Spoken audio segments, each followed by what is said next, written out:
ایک بادشاہ کے پاس اپنے اپنے فن کے 5 ماہر آئے۔ ایک کو منطق پر عبور حاصل تھا، دوسرا زبان دان تھا، تیسرا موسیقی کا ماہر تھا، چوتھا جوتشی اور پانچواں حکیم تھا۔ بادشاہ نے ان کی باتیں اور ان کے دعوے سنے تو بہت خوش ہوا اور اپنے وزیر سے ان کی تعریف کرنے لگا۔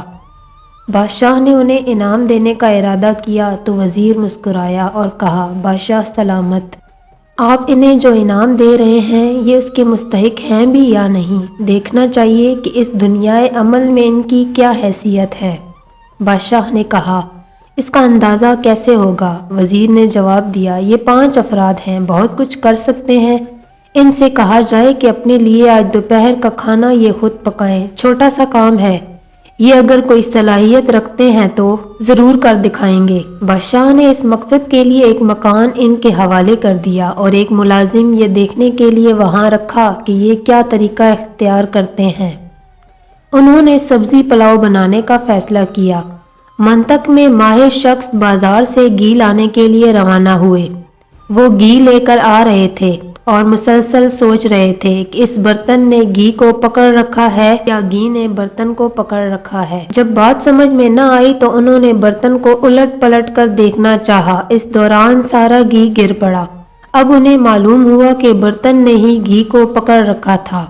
بات تو سمجھ میں آ گئی مگر گھی ضائع ہو گیا۔ دوسری طرف زبان و ادب کے ماہر دہی لینے گئے۔ دہی بیچنے والی عورت نے کہا، لے لیجئے، دہی اچھی ہے۔ وہ تڑپ کر بولے، نہیں نہیں، دہی مذکر ہے، مؤنث نہیں، یوں کہو کہ دہی اچھا ہے۔ سیدھی سادی عورت کو ان باریکیوں سے کیا تعلق؟ کہنے لگی، معلوم ہوتا ہے کہ تمہیں دہی نہیں چاہیے اور یہ مذکر مؤنث تو مجھے گالیاں لگ رہی ہیں، جاؤ چلے جاؤ یہاں سے۔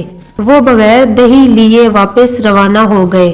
جوتشی صاحب کچھ مثالیں خریدنے کے لیے گھر سے نکلے ہی تھے کہ بلی نے راستہ کاٹ لیا۔ انہوں نے اسے بدشگونی سمجھا اور بڑے پریشان ہو گئے، پھر بھی ہمت کر کے آگے بڑھے تو ایک درخت پر گرگٹ کو رنگ بدلتے دیکھا۔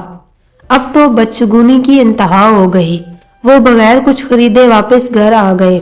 حکیم صاحب سبزی خریدنے بازار پہنچے تھے اور اس الجھن میں تھے کہ کون سی سبزی خریدیں۔ کوئی سبزی خریدنے کا ارادہ کرتے تو سوچ میں پڑ جاتے تھے کہ یہ تو بادی ہے، دوسری طرف متوجہ ہوتے تو خیال آتا کہ اس میں صفرا کا مادہ زیادہ ہے۔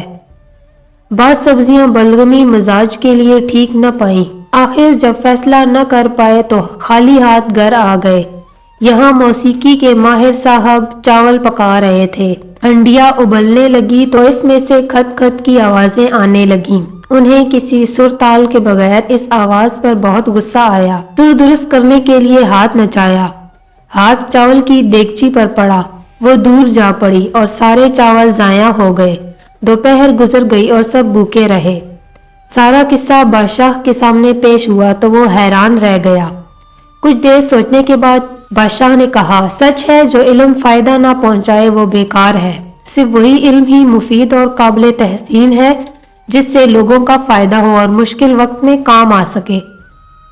اگر آپ کو ہماری یہ ویڈیو پسند آئی ہے تو پلیز لائک، شیئر اور سبسکرائب ضرور کیجیے۔